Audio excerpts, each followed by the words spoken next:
All right, good afternoon, everyone. This is a webinar that I wanted to perform here for all of you to see the great information a lot of you have provided for us after year one.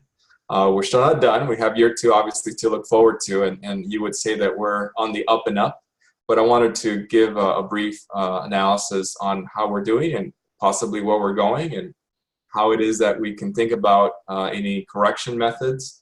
A lot of you are doing a lot of heavy lifting at the front lines and seeing our great students perform to your expectations at your makerspaces. But it's good to step back a little bit to see how everyone is doing as a whole, just to think about what does this mean and possibly how it may affect you. So I'm looking forward to sharing that. In the chat box, I've included 3 links for you to reference and maybe even look at after this webinar. And those links are the metrics themselves that many of you have access to through our CCC Maker website. There's a much deeper data analysis report as well that gives you very fine detail about how these numbers came about. And then even a blog that provides some highlights of analysis, which I'll finish off with as well. So those 3 links are going to be discussed today.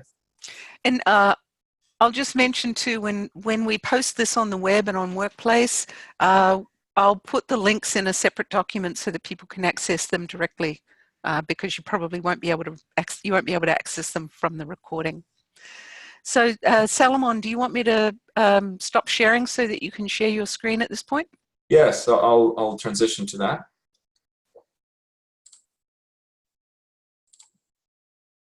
Okay. All right, I'm going to start with the first one. Oops. Give me a second.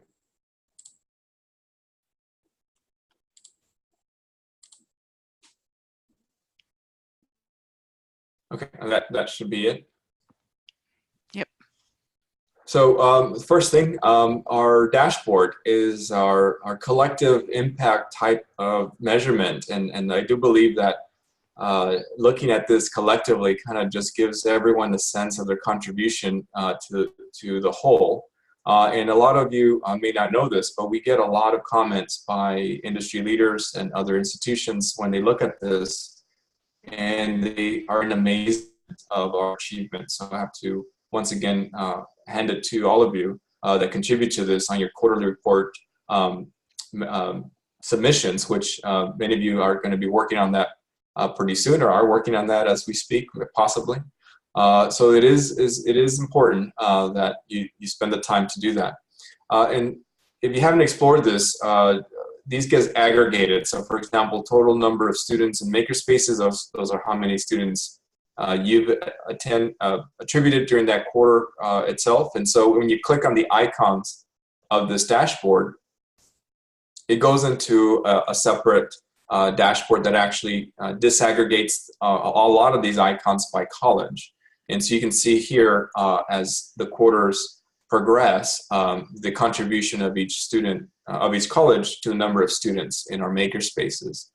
You may use this for your purposes. If you want to see where you're at, you can browse through the bars here. They're by alphabetical order. So you can find your college, again, just by browsing through with your mouse. If for whatever reason you just want to look at your college, you can click on the colleges on the legend here. And sorry, it's taking me longer than I thought there, but you can deselect them and then just look at year 1 college if that's all you want to look at. That's probably too much clicking. I should make that a little bit easier, but if you needed to do that quickly, that's a way to do it. You can always put Facebook or Twitter or even email your chart with a little dashboard that you have up here, icons. You can print it if you need to, or even send it up, upload it somewhere else. So a lot of great stuff in disaggregating this data to look at individual colleges and their contribution to that overall. And again, a lot of you that submit your reports, as you know, I try to go in there and look at any numbers that that you submit to make certain that those are there was no typos, or maybe there's some text in there that I clean up sometimes when asked for a numerical value. So I go in there and make sure that all of these are valid as best as possible. And you can see we track roughly 12 of these metrics that are presented here. We track more than 12, but these are the major ones that we have out here for everyone to see. If you want to look at specific college and their aggregate numbers, this is not by quarters, and I'll get to the quarters in a moment, but you can go to the college metrics tab and look at your contribution in aggregate as well. Again, it's just a simple pull-down menu, and when you get the results from the charts, you will get the aggregate. In this case, it's the last year's numbers and what that looked like. And here we have them by outcome. That's the internships, outcomes, Makerspace, community of practice, curriculum, and we also included some match hours there. Again, you can do the same by putting tweeting about it, or even emailing it out through that little dashboard on top, and or disaggregate it by quarter. If you want to know how you did in quarter 4 versus quarter 3, you can actually disaggregate them. By default, they're aggregate them. Anyhow, so those are all great tools that I think a lot of you have explored. I encourage you to continue looking at this just to explore your information that you've provided. If there's something that appears wrong, alert me. I can send you your entry of your quarterly report for you to update any value. And some of you have done that as well, which I appreciate. And that's really how you interact with this dashboard here. The total metrics is just all the colleges and their contribution to the outcomes, which you will see a similar dashboard that you just saw earlier, but instead of just one college, it's everyone. There's all of them are selected. So again, great stuff to show what has been doing. But this doesn't tell you how to modify your programming. All right, this is just the numbers you submit and then put them on a bar chart, and we can talk about what happens between quarter 1, quarter 2, or from one college to the other. But it doesn't really tell you how to change what you're doing, which is something why you need a little bit of data analysis to go along with that. So I'm going to transition to the second link I sent, and I'm going to show you a little bit of data analysis. This is a very simple method that I've applied here to use your data and to load it up to a data analysis tool for which is then showcased in this one link. I'd explain a little bit of how I did that, so that if any of you want to know how that's done, I included some language there. I also included my coding. So for those of you that have an institutional research office nearby, if they're familiar with Python and Pandas, which is the data analysis data tools I used, they're free to replicate this with the same data. You can see I just imported your 4 reports, and I started just what they call data munging, just manipulating the data. Make sure there's no blank fields and all that sort of stuff, preparing it, and then to start plotting it out. So this is a very similar plot that you saw earlier, looking at how many internships per quarter, which is a nice little increase. You can see also the tabular data that a lot of you reported, again, similar to what you saw in the dashboard. This isn't new, it's just a different way of looking at it. One interesting way to look at this is all colleges by quarter. I believe this is internships. So you can see that the majority of the internships were done in quarter 3 and quarter 4. And you can also pick out the colleges that did the majority of internships as well. College of San Francisco and Alameda, as well as Glendale, did quite a bit of them. And you can see how many of them are on the uptick for that college. Number of students, again, a very nice uptick along the quarters for the number of students in the Makerspaces, which is great, what we expected. Again, a tabular information of that bar chart. And this is an interesting thing. When you start looking at it this way, you can see how the number of students vary at each college as the semesters go by. As expected, the first quarter is pretty low because it includes the summer. Quarter 2 and quarter 3, for the most part, are the largest quarters for many of you. And then quarter four as well, that's also a big jump. And it was a big jump because there was a couple of large contributions by a couple of colleges in quarter four. So some folks really got going at the last quarter and last year. You can see that spike in the red very easily there. Well, I typically would expect like Moreno Valley College, where quarter two and quarter three would be really high, and then quarter four would kind of go down because it includes partially some of the summer for depending on the college.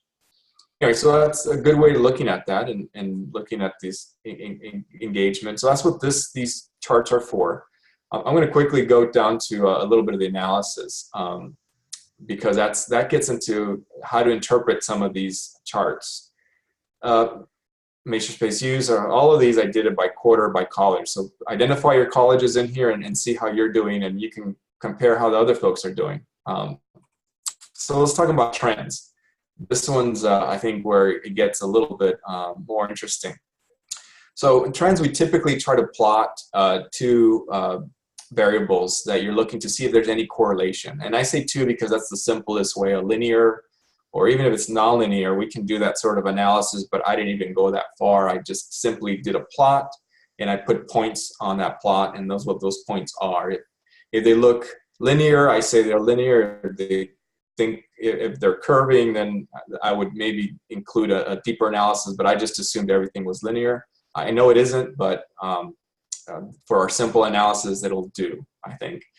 So this one's very telling. You can see how there's a very direct correlation with the numbers of employers with internships. It's quite evident that if you engage with employers, you will have internships. And you can see there's a line that you can draw right through the middle of the majority of these dots that are beyond the 0 mark. And it turns out that you need at least 2.875 or 2.876 employers. Let's round it up to 3 employers for every successful internship that was placed. And that gives you a sense of just your programming in terms of your outreach effect, right? You have to get out there and onboard employers on a constant basis, depending on how many internships you're willing to onboard. If some of you have 10 internships or 30 internships, that gives you a sense of how much work needs to be produced to secure those internship numbers. And I think that's I'm pretty good about saying that that's a really strong number.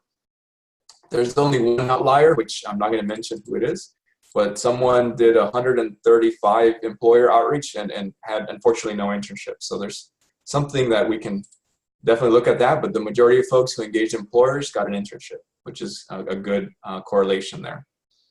Can I ask you a question at this point, Salman? Yeah. Do you expect that ratio to change as a makerspace becomes more established and relationships deepen? Yeah, these trends are definitely ever changing as time goes on. I do expect for this to change, where many of these employers are going to be returning employers. But I believe folks in the reporting don't necessarily designate new or existing. They just state how many employers they engage in that quarter, whether it's new or not. So if anything, that may stay the same or go down maybe. Only because they're going to be more concrete, and there's not going to be any new employers in theory that you engage. Mm-hmm. Although it also could be, just because you engage with an employer, it could be for an advisory committee meeting or for an event that you're having at your campus, but necessarily not for an internship. So yeah, that's going to change. It'd be interesting to find out how it affects over the next year. Yeah. And also, from a sustainability point of view, after the end of the CCC Maker grant, it might suggest that colleges might want to differentiate between those two different types of employers, the returning employers and the new employers, right, as a way of projecting their outreach needs for the future beyond the grant.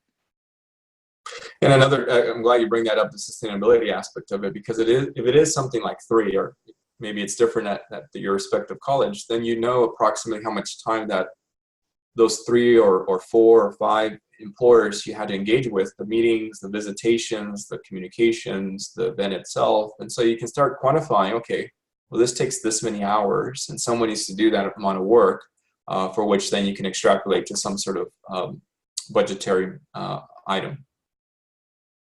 Yeah. So there's the big one, and as many of you know, we're trying to hit the employers with the internship success rates, and we'll have more information about that pretty soon as well. And that will actually go down based on some of the measures that we're currently developing, as a matter of fact. But that was year one. This one's a bit, as you can tell, the dots here are much more spread out, so I'm not as confident of this correlation, quite frankly. But there's maybe there's clusters, and there has to be some further analysis to see if there's a cluster of colleges within this plot, which I didn't do. But essentially, this is meant to give you how many student engagements does it take to actually provide a successful internship. Obviously, for some of those colleges that didn't do an internship, that's why it's so kind of arbitrary in a way to use this. But for those of you that are engaging students and are developing students through your internship, through your Makerspace process, whether through your classes or through your workshops, it looks like you need at least 83 students to go through your Makerspace per quarter. These numbers are all per quarter. Actually, no, this one's per internship, right? So that means that out of 83 students, that's how one of those students would be prepared enough with a portfolio for the selection of the employer, et cetera, to be in that internship. So it gives you a sense. And I guess that makes sense. That's approximately, I don't know, between 3 to 4 classes. And assuming not all students are going to do an internship, I can see how that may, if anything, this number should go down. I think a lot of us are expecting this rate to go down. And again, I'm putting in there colleges who didn't even do internships, which of course will affect that number and will increase it. But I should have separated colleges that only did internships to look at that, which I would expect that number to, of course, go down. Because that also includes the time needed to prep the students to get to the internship. So as time goes on, more students will be in the pipeline who will be, outreach prepped and deemed ready for an internship. Yeah. Correct. Yeah, and Deborah and I have spoken about that it is a programmatic effort to try to develop your student talent. Obviously, the curriculum, the coursework is just one way, but many of you who have engaged with the New World of Work for self-skills training and any other preparation that you do for your students, those are real efforts that you have to choose amongst all of them that interact with your Makerspace to then walk them through your procedure there, through your process to prepare them and to secure that internship. So yeah, if anything, that number should go down. And again, it will go down even if I exclude colleges who didn't have an internship, like these outliers way out here. This was actually, this is actually almost 2 groups, but there's one group that is strictly observable here. And it's interesting when you look at it this way, is how many faculty contribute to your total student population, student engagements in your Makerspace. And this was quite telling because it took about 16 students per faculty member engaged. So what does that mean? Well, it can't be a full class because typically classes are above 20, 24, maybe even 30, which this just means that many more faculty are engaged than students, which would mean that faculty are probably preparing themselves, maybe working with your Makerspace, developing curriculum, possibly getting trained themselves, possibly. So that sort of is what I expect that what has been happening, that many faculty are just preparing themselves over the past year. And as they get more of their assignments and their maker legs, they will be bringing in students to your Makerspace. And of course, that number should uptick for every faculty member. You would expect, possibly 30 to 80 students per faculty member engaged, because that's probably all their classes that they're teaching that semester. So I expect this number to grow. It also means that a lot of you have open Makerspace hours that possibly students are dropping by to working on their own for their own projects, or possibly for an assignment for a class, but may not be coordinated with a faculty member at your college. So, so the more faculty you engage, the more students you'll see increase, and I think that number is just going to grow. Salomon, another comment about that too is if you've got faculty working in the Makerspace who are also working there with students who are not their own students, that's a really interesting opportunity. It's an opportunity for faculty to share information about their program with students who may not be part of their field of study. It's, you know, there's an interesting opportunity for cross-pollination of ideas or meeting people in a different setting that might be less formal. So that's an opportunity for students maybe to participate with faculty as makers, and it flattens the hierarchy a little bit. So there's some real social benefits from that.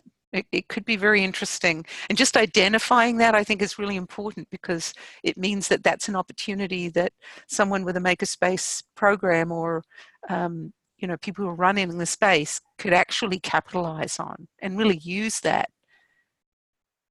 Absolutely. I think as a measure of your network, right, at your local college, and increasing you know, students, I think study after study has shown that our students like to be part of a community. A lot of you have recognized that within your Makerspace.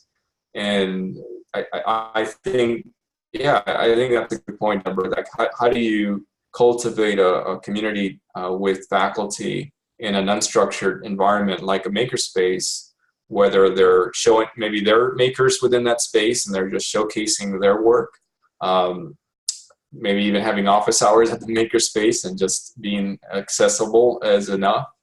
You know, it really turns the role a bit.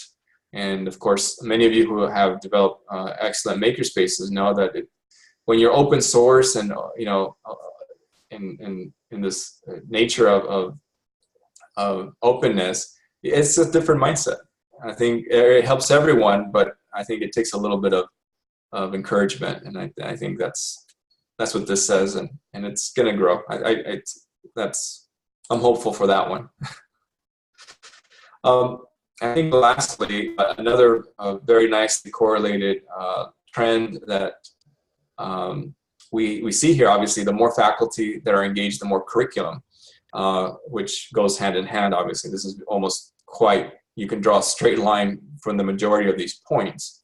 And in this one, though, again, because many of you are developing your Makerspaces, and possibly there's teams of faculty, maybe you're having meetings together, you're maybe pairing them up in teams or facilitating meetings and workshops and developing collaboratively some of these things. There seems to be less than one curriculum per faculty.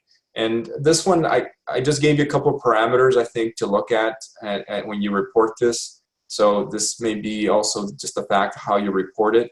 I think the report is how many curriculum pieces, whether it be an assignment or course, that the Makerspace is used for, or the Makerspace is designed within that assignment or course. And so for those of you that are doing assignments, you're going to see a very high number. Those of you doing courses, maybe it's a low number. Nonetheless, there's less than one per faculty member, which, again, because many of you are doing workshops and team activities, it makes sense. It's less than one. But you can see how this is correlated, and just this is just an interesting fact. I don't know how to think about this one, but if anything, maybe will increase as more faculty include different assignments using the Makerspace, and seeing that through non-credit. A lot of you are developing non-credit. That is also a curriculum, and so that number should increase more than likely. And it also sort of begs the question, at what point does an event become curriculum or an activity become curriculum? And, you know, by the formal definition, yeah, we would see lower numbers because we're talking about formal courses and formal, you know. But if we start talking about small modules or standalone, like little tutorial elements that could be tagged on to a class, at a certain point, we may need to start differentiating between the types of curriculum Right. as that progresses, because obviously an entire program would be weighted differently from a course or a single small module. Yeah, and it'd be good to talk to these folks over here, because about 40 faculty developed, close to 100, 120 pieces of curriculum, which would be awesome to see what's going on there, for example. But, again, this is all self-reported, and good to look at it this way just to see what's happening. And this one's I'm pretty happy with as well. Folks are working through and increasing their engagement. Mm. And it's also another part of this, sorry, is that when we see these kinds of results, it raises questions for us as we're looking at the data. So it helps us to develop new questions and new avenues of exploration. So the data isn't just reporting. It's, this is what we're trying to get at, this idea that the data is actually a really useful tool, and it's prompting us to think in different ways. So it's very interesting in that respect. Yeah. Exactly. Just, for 30 minutes that we're talking about this right now, just think about it differently. And obviously when we go back to our offices and our maker spaces and are engaging with that student, we obviously don't think about any of this stuff, but it helps just to have it in the back of our minds, right? One number that just stuck out, which, again, going to sustainability, I'll talk about it further, and this is not enough text, but this number is 6.46, 6.5 hours per Makerspace per quarter, so basically per day. It's essentially, I believe that's what it comes out to be. So 6.5 hours per day is what it took to have your Makerspace open to fulfill your work.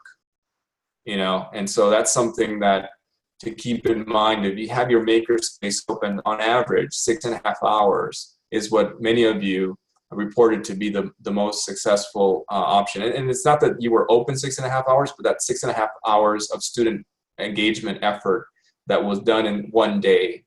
And so that makes sense. That's partly what most of you have your Makerspace open. Maybe some of you have open it more, maybe some less, but 6.5 hours seems to be currently the rate of Makerspace engagement per day that your students are needing for internships, for all the outcomes that you reported. So that makes sense in a just a practical way. And that's really about it. I think I just did a synopsis here and in the paragraph that I reiterated with some of the charts that you see up there. So you may just want to skip to the bottom there and read some of this stuff, as well as the blog. I put a little blog together that reiterated some of these highlight points. And that blog is in our CCC Maker website. You can find it through the link that I shared here, or just type in data up in the search box, and this is the first one that pops up. I'm linking to this report there as well, so you can go back to what I just shared with you through this one blog. Again, some highlights, total internships in year 1, 209. Many of you are continuing the trends. Many of you are reassessing how you're going to do internships, for which we'll have a solution for you pretty soon. We're working with Prototype currently for internships, and we're glad to share it with all of you at the retreat, at the symposium on the 30th, and sharing with you some great news then. And I think there's a webinar as well planned for that as well, so I won't steal Deborah's thunder on that one. There's also just over 17,000 student engagements, which is impressive for all of you to report. That's how many students engage with your Makerspaces at different levels. And again, the 6.5 or 6.25 hours, sorry, that you need for your daily engagement with your Makerspace. The 7 hours there, I believe, is for oh no, sorry, that's 7 hours a day for your Makerspace, and any student 6.5 for the quarter, all across the whole quarter. So it's 7 hours, something like that. 7 hours for the day of your Makerspace, and 6.25 hours for a student. which I think that sort of makes sense in general. That's a couple of hours a week, pretty much, and they're there. Again, the 3 employees per internship, that was a really nice correlation. 83 students for 1 internship, and some of the other highlights are here as well. Again, a lot of these will change in year 2. I'm expecting them to change. Some of them will go up, some of them will go down. But it's good to see where we're at this point, and seeing what it means to have a sustainable, makerspace, and what it takes to build it out, from looking at your aggregated data and seeing what that means to your makerspace. You may have to adjust your programming to come up to the mean, or some of you are just doing a lot of work, and maybe you can adjust it so that you can say, well, maybe we should do less of that and more of this, and that way you can adjust your programming to hit some of these highlights discussed here. I'm done. Hopefully that was helpful. No, that's really interesting. Thank you very much, Salomon. And I think that, coming from my point of view, thinking about where the colleges are, this is just the beginning of this data. It's going to shift as we get another full year of data coming in to go.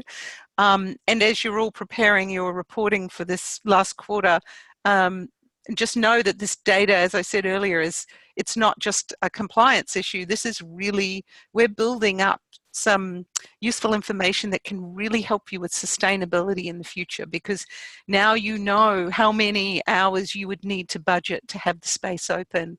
You know what that, where your outreach needs to go in terms of faculty and students and those proportions, and how you need to engage with other college resources for outreach to employers and that sort of thing. So this information can be really useful for you as you work towards a sustainability plan. And these numbers are also really valuable if you're going to be doing grant applications, etc., in the future. So when we have the symposium on the 30th of November, we will be talking about a range of different elements that contribute to sustainability, and obviously using data informed decisions is a key one. So we will be talking a little bit more about that on the day. You're also welcome to contact Salomon and me if you have questions about your particular data, or also if you're interested in learning more about how to think about data in your planning as you move forward. Because this is, as we said, this is a pretty dynamic situation that we're measuring, and we know there's a lot of growth built into it, because most of the colleges are starting out with a makerspace, from scratch. So these numbers, as you can see, are trending upward. Please make sure you share this with your leadership at your college and show them the extent, not just to which your college, your makerspace is performing, but also how the network is performing, so that they can see that this is not just a single small project within your college, but you can really use this dashboard to show the scope and scale of the work that's happening across the state, to which you are all contributing. So it's a really valuable tool, and I really want to thank Salomon, who's done all of this terrific work in bringing all of this together. You're welcome. It's well, I know you enjoy doing it, Salomon, but it's also really valuable for all of us. So thanks very much. And we'll be posting this online on cccmaker.com, and we'll also put a link on the workplace if you want to refer anyone else to it. So I guess that's it for now. I don't see any questions, but I want to thank you very much, and we'll be seeing you all soon. And if you're going to be at Maker Ed next week, we'll see you there. Okay, thanks very much. Bye. Bye, everyone.